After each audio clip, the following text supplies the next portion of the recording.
দীর্ঘ ৩৩ বছর পর জাহাঙ্গীরনগর বিশ্ববিদ্যালয় কেন্দ্রীয় শিক্ষার্থী সংসদ জাকসু নির্বাচন অনুষ্ঠিত হয়েছে।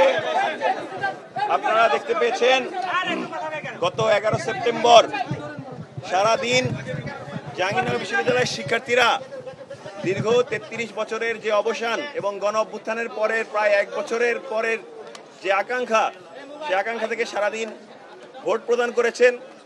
প্রায় ৭০% ভোট কাস্ট হয়েছে এবং গত ৩ দিন ম্যানুয়ালি ভোট গণনা কার্যক্রম শেষে শিক্ষার্থীরা যে রায় দিয়েছে, এই ক্যাম্পাসের হাজার হাজার শিক্ষার্থী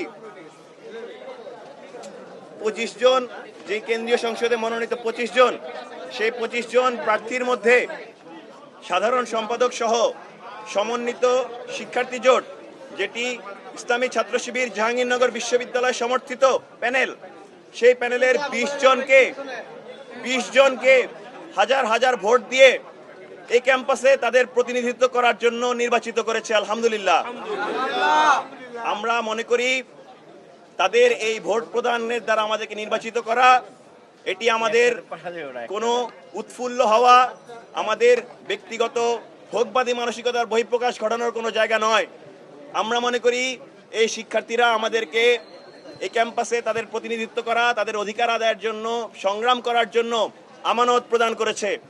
আমরা এই আমানতের ভার যেদিন যথাযথভাবে বাস্তবায়ন করতে পারবো এবং বাস্তবায়ন করার দ্বারা আমরা এই দায়িত্ব থেকে অব্যাহতি গ্রহণ করব, সেদিন আমরা মনে করব আমরা এই জয়লাভ করতে পেরেছি।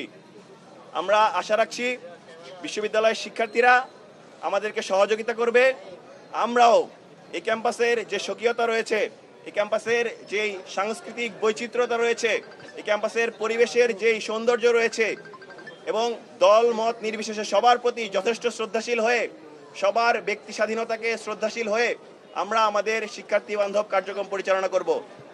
এই জাকসু নির্বাচনে যারা নির্বাচিত হননি, তাদের প্রতিও আমাদের আহ্বান থাকবে, আমরা একসঙ্গে কাজ করতে চাই এবং একসঙ্গে এই ক্যাম্পাসের অধিকার আদায়ের সংগ্রামে একত্রিত হতে চাই।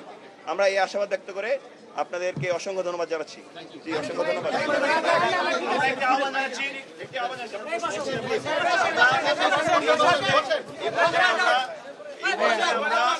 আমাদের বিশ্ববিদ্যালয়ের কেন্দ্রীয় মসজিদে শুকরানা সিজদা এবং একই সাথে শুকরানা যে দোয়া মাহফিল, আমরা দোয়া মাহফিল অনুষ্ঠিত করব। আপনাদের সবাইকে আমাদের বিশ্ববিদ্যালয় কেন্দ্রীয় মসজিদে আমন্ত্রণ জানাচ্ছি।